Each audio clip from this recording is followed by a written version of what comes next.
Jazz District. And the words that she sang have been in my heart all week. I'm sure I'm not alone. When we left here last week, once again, our news programs and our phones and our public discourse was shifted to a heinous act of violence. And I watched, and I prayed, and I listened, and I was set back on my heels. I stood up here a year and a half ago on a Sunday morning when the shooter had attacked the people in the club in Orlando. And that morning we threw everything out and just talked. And I went back and listened to the tape of it, to the video of it, and I was like, people were asking, I thought we were done with this. It's like, how is this still happening? How is it still happening? How is it still happening? And yet here we are again. Still happening.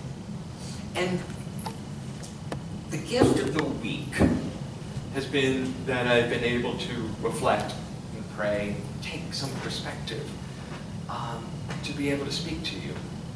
And the danger of this week is that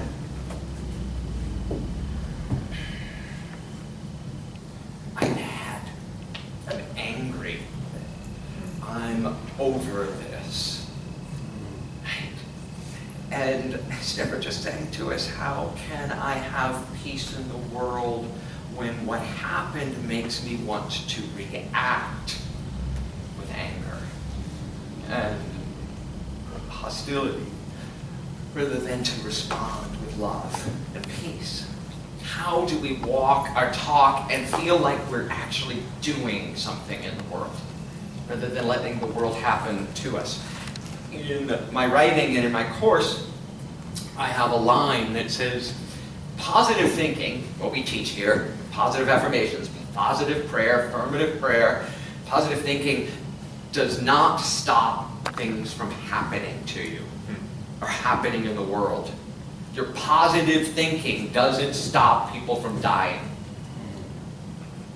Sorry, but what it does do is it shifts you for when those things happen.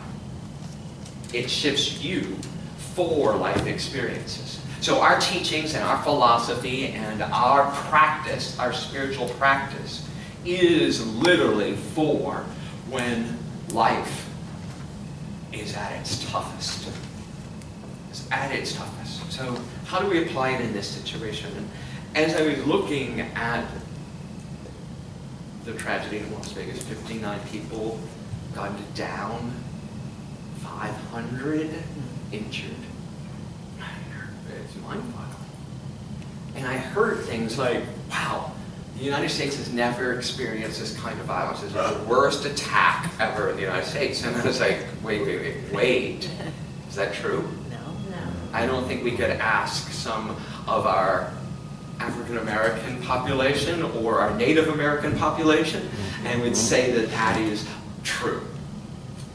From this person's perspective, this is not the most violent attack ever foisted in the United States. And that's not saying that any of them are good, but as Reverend Deanne talked about last week, until we own our shadow, until we own the stuff we're unwilling to look at and how violent America really is, we'll never be able to be in conversation for how it could be different.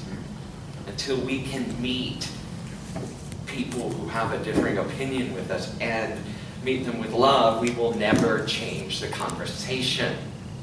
As I've said to you before, you can't change anyone's mind who can feel your inner contempt. So if you're going into the situation, if you're going into any dialogue with contempt in your heart for their views or their being in itself, you're not going to win minds and influence people.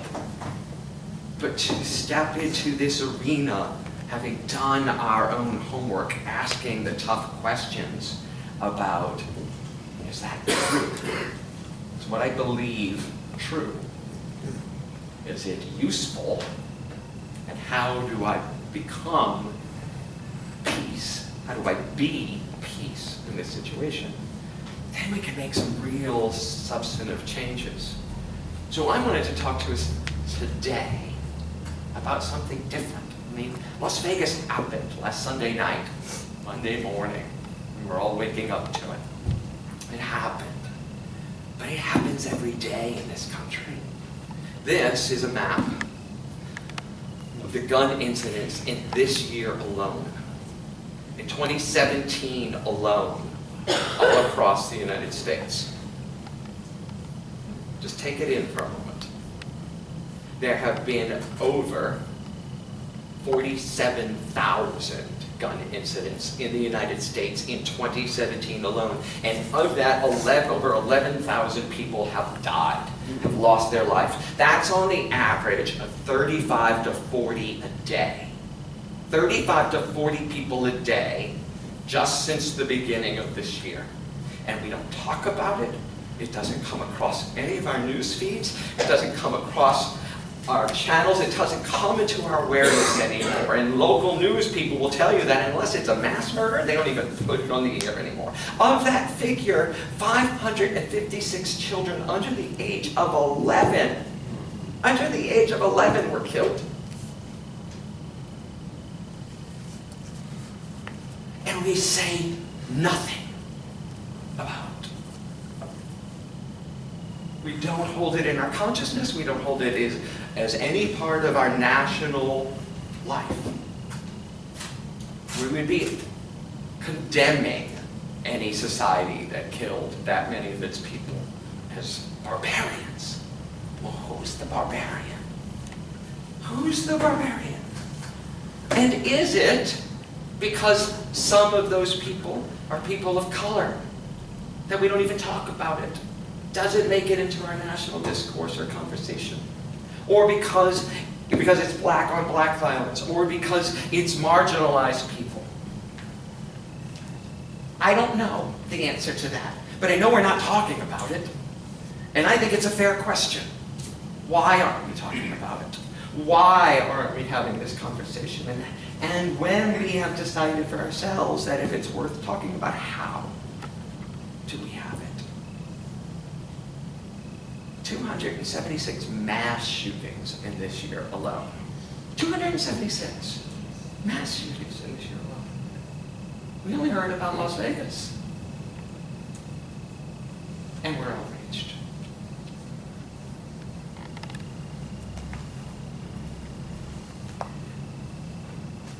I also don't feel that we really are going to solve the problem the way we've been doing it. Right? Look at what we're doing right now.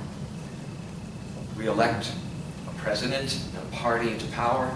They change all the rules, they change the regulations, we make progress, and then 8 years later we elect another group who undoes all those rules, all those regulations, and we start on this other cycle again.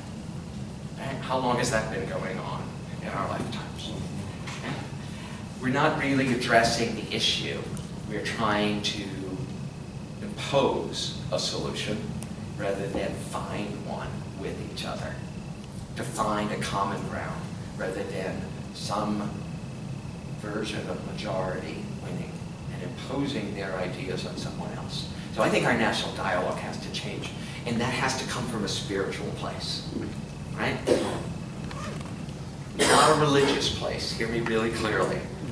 It's not coming from, I'm right, this is the one way, this is the only way, but from a spiritual place that knows there's no difference. There's no separation between us. That's why we sang Face of God and why we sang Raising the Veil today. Because we left to raise the veil between me and God, meaning that person right there is God. That person right there is the divine, right here in expression. Donald Trump is the divine right here in expression. And until we can wrap our heads around that, we can't sit down and affect change in the world. Whew. Not easy. Not easy. And if you're a Republican, put Hillary Clinton in that sentence. And be able to look at her and whatever you think of her and say, she's a divine gift. She is the divine. And when we speak and talk and move and honor ourselves like that, we can make mistakes. We can make mistakes, and they're not irreparable. They're not tragic. They're just, oh, I didn't know better. Let me try that again. So that I honor you in all of my conversations, and I honor the people who don't agree with me. And I know the hardest one for me is my father. So, it's like it's too close to home. Too many years of the same conversation. And I want to shift that. I want to shift the world. There's a line I quote all the time. Your playing small doesn't serve the world. Well, I'm saying it to myself. My playing small doesn't serve the world. So from this little soapbox and from this mighty, powerful stage, I'm here to say I want to change the world because this is not acceptable to me. It is not okay that we go deaf, dumb, and blind to it. And not okay that it continues without an answer from this spiritual leader that there is another way. There is another way. And attacking the NRA or people who believe in the right to bear arms isn't the answer. It may be part of the solution is dialogue with them, but it's not the answer for how we shift this, I believe. I believe that we have to understand that something else is going on. Simon Sinek, you may have read some of his books or seen his talks. He's all over the internet. And we've used some of his stuff here before, but he said this: we're seeing a rise of loneliness and isolation. No one kills themselves when they're hungry. We kill ourselves when we're lonely. We kill ourselves when we're lonely. And we act out as well. What happened in Las Vegas was a mass murder suicide. And there is something going on. People tweeted, oh, it's just pure evil. Well, that's a human being on some level whose needs are not met. And how are we going to deal with that as a community? We say, and we proudly proclaim that we honor the divine presence and all, and that we're radiating this message. Well, how are we bringing people in to have an experience that changes their loneliness? If it's not Sunday morning, if they're not going to meet us here on Sunday morning as we talk about how to grow this congregation and how to spread this message, where do we meet them? Do we meet them online? How do we have truly interactive listening and communication with the rest of the world on an online forum? Or how do we have experiences and service and music that isn't tied to a Sunday morning experience for people who A, won't get up, or B, get too triggered to even start the conversation because it smells too much like church of their youth for them? If we're going to have this conversation, how do we meet the rest of the world where they are and be fully who we are? So we end this cycle of loneliness. As I was doing research on this, in the 1960s, there was one school shooting. One. In the whole of the 1960s. In the 1980s, there were 27. In the 90s, 58. In the last decade, there have been over 120 school shootings. Kids coming into school and shooting up other kids, or adults coming into school and shooting up other people. 120. Again, doesn't make the news except for Newtown, Connecticut. Rightfully so. We don't hear about these over the last decade. And yet it's become normal. And I think it has something to do with our whole society and what we expect of our children, and especially of our young men. Because in all these mass shootings, have you noticed, they're not women walking in with the machine guns. They're not women who are mowing down a whole field full of people. The women are the ones comforting and cleaning up the mess. So, guys, what are we doing? And how have we shifted the conversation so that in just my lifetime, that this has so radically changed? I came across this that I wanted to share with you. Again, it has nothing to do with guns. It has to do with people feeling lonely, unheard, and threatened. And we know the antidote to that is being seen and heard and appreciated for who you are. The antidote for that is direct one-on-one connection and honoring.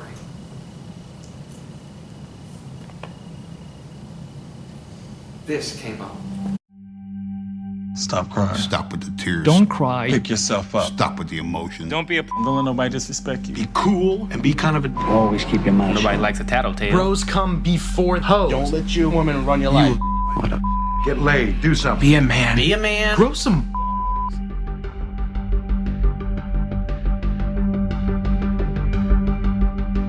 The three most destructive words that every man receives when he's a boy is when he's told to be a man.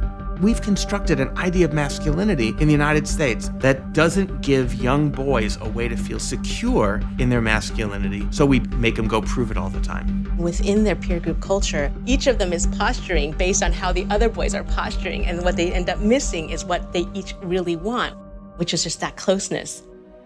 In good times, guys are like really close to each other, but when things get a little bit worse, you're on your own.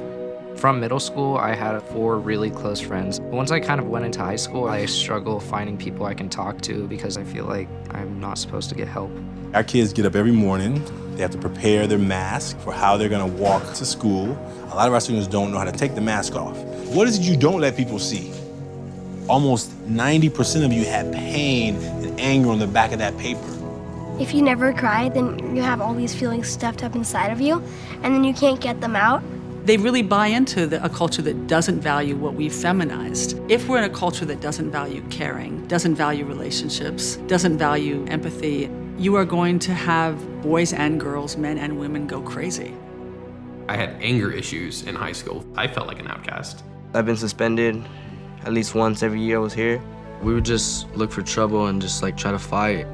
Boys are more likely to act out. They're more likely to become aggressive. Most people miss that as depression or see it as a conduct disorder or just a bad kid. I felt like just giving up on life. You know, I actually had suicide thoughts in my head at 6th grade. I felt alone for a long time, and I actually thought about killing myself. Whether it's homicidal violence or suicidal violence, people resort to such desperate behavior only when they are feeling shamed and humiliated or feel they would be if they didn't prove that they were real men. If you're told from day one, don't let nobody disrespect you, and this is the way you handle it as a man, respect is linked to violence. If I can man up, why step down from that, you feel me? It's like instinct. So man up! Man up. Man up! Man up! Awesome! Act like a man. Be a man. Be a man!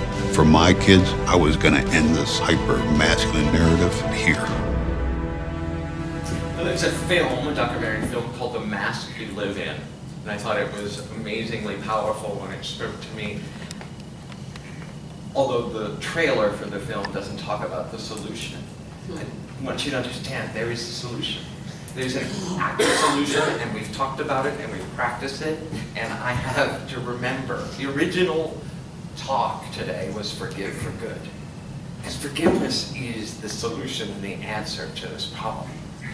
The forgiveness of ourselves and others is the way we can take the mask off and let ourselves be fully seen. And to have a conversation with someone else because we're not holding anger and resentment and hostility against them. We can actually hear them. I know with my teenage son, boy, do I need to do that before every conversation.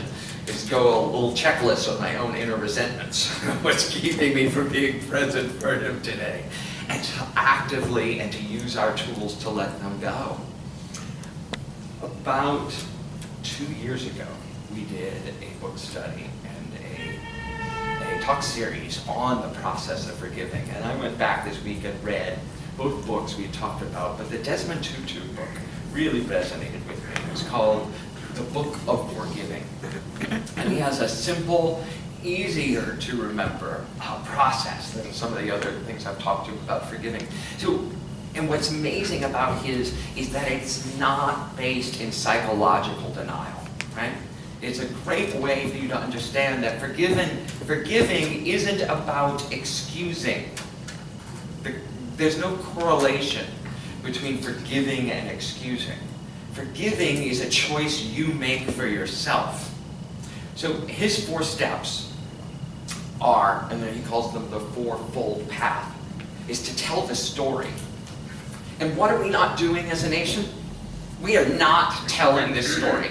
We are not telling the story of gun violence in America. We are not telling the story of how it is robbing us of our treasure, of our good. How those people who are lost in all of the gun violence of this year had family and friends and could have been the next scientist who cured something or the next president. But we'll never know because of what we've lost and what we've become numb and blind to.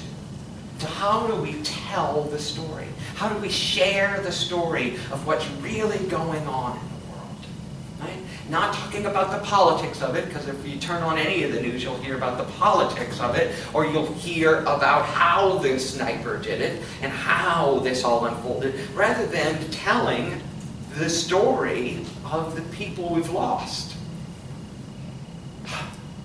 What if we actually told their stories? What if we actually shared them and talked about what they really were about? And you see it, it happens all the time. When people lose someone, they start a foundation to spread their word, but we as a society aren't behind it. There's no advertising dollar behind it. CNN and Fox and MSNBC aren't going to spend the whole hour talking about the individuals over and over again, like they will talk about how the sniper got his gun and every little minutiae detail about that, but not about the people who rushed in and to help. So tell the story. Tell the story is a service to the world. You know? Tell your story. Tell your personal story of loss, of hurt. And then the next step in it is crucial, is to name the hurt. Right? Because we can tell stories and get caught up in the grievance. We can tell a story, right? I know I do this, and get caught up in painting it exactly as I want it to be heard. And painting the story from my own perspective. It becomes hardened from my perspective. And as a friend I heard said once, well, you know, my sister and I had this incident when we were children, and since she's not here today, I'll tell you the true version. Right? So, to be able to name the hurt means to be able to look at our story and take it from a perspective of blame or grievance and shift it into the loss. To actually be able to claim by doing this, by saying that to me, you hurt my feelings, you wounded my pride, I felt humiliated. Catching myself, it's not you did, I felt. Right? When you said that, when this happened, I felt minimized. I felt disrespected. I experienced that as a dismissal. If you can actually name the hurt, it takes it out from the big story and blame into a human interaction. So on the grand scale of what happened in the United States this last year, where we've lost over 11,000 people, if we can start talking about that, 11,000 of our fellow citizens have been gunned down, over 500 children gunned down this year alone, and talk about that pain, what an incredible loss that is to us, that we can actually have it mean something.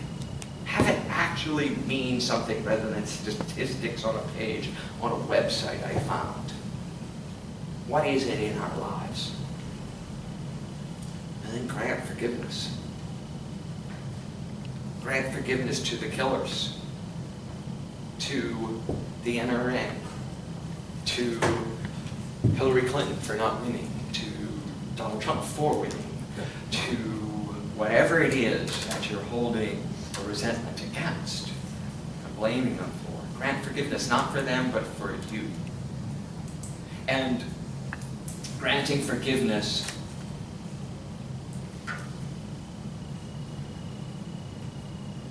is a choice we all get to make over and over and over again, usually. But to grant forgiveness means to open your hands and let go. To say, I don't need to hold this anymore. Can it be different? Can it be different? Doesn't mean that that other person or that other situation is necessarily going to change. There's no control over that. Our positive thinking does not change other people. It changes us for the situation. Our positive thinking doesn't change the situation. It changes us for the situation. So granting forgiveness to whoever you're granting forgiveness to, or whatever situation, means that you are open to seeing it differently, to telling a different story. A story where you change from the victim to the hero. Think about that. If you're not the victim of whatever the story was or the hurt was anymore, when you grant forgiveness, you get to step into the hero role. This happened. This thing happened. And I decided that it wasn't going to stop me. I decided that it was going to propel me. I decided that I was going to use it as an opportunity. So you move from what was done to you to what you've done in the world. Talk about using our principles, right? Talk about using our teachings to make a positive change in the world. Move from victim to hero. Live into that, and you're making a difference. That's tangible and useful to the world. And then you make the decision to release or renew the relationship. And Desmond Tutu, who's had lots of experience in forgiveness, right, talks about it this way. It's like, the goal is always to renew the relationship. I am mad and angry, as I told you at the beginning of this talk this week. And I'm not willing, or any way, shape, or form, to let go of the United States. I want to renew my relationship with the United States of America. I just want to do it in a different way and from a different perspective. I want to do it granting forgiveness to the people I have personally been holding animosity against. I want to do it from a unity perspective, in a mature and awakened way, of shifting the conversation from blame and right and wrong to love and forgiveness and peace. I want to see our ideals made manifest in my life and for our children. So you witnessed my two little ones here on the platform this morning. Both of whom I adored were like really stretching gender rules all over the place, and they've both been giving each other permission to do that. Roma with her Spider-Man cape, her Batman, she loves being Superman, as she calls it. She puts on that cape. And JC on about what it means to wear a skirt. And he's a boy who likes to wear skirts. Whatever that means, I want to hold And JD and I are holding fast for those two, that we create the space they can do that. What if we hold fast to that idea for everyone else, for all beings on this planet, that they get full range of expression, to be who they are, to be as authentic and as powerful as they can be at every moment, and we withhold or acknowledge our judgment and then release it to forgive ourselves. If we create a space of loving and acceptance where other people, because they think differently than us or look differently than us and behave differently, that they're not wrong and bad, that we can forgive ourselves and forgive their actions when it hurts us. Forgive them so that we can love them. Again, can't love you and judge you at the same time. It's really impossible to love you and judge you at the same time. I have to let one of them go. And I'm going to choose. I want to fall out on the side of loving. So while this room, it's really easy to love each other. It's really easy. But this is where we build our muscle. This is our gym. Right? This is our staging ground as we become ambassadors for something bigger, something greater than we can be. So I started this morning in a prayer with Errol upstairs in my office, and I said, I feel really nervous about this. I don't know what it is. I feel anxious, anxiety, I feel excited. All of those things are true, because I think this is bigger than me, and my playing small doesn't serve the world. I think this is bigger than us as a community, and our playing small doesn't serve the world. I think this is bigger than the unity movement has been to date, and our playing small has not served the world enough. Enough. We haven't shifted the conversation. But what more, and what's our next step? Why are we here? What are our core values? What really is our mission? And why do we allow the status quo to stay the status quo?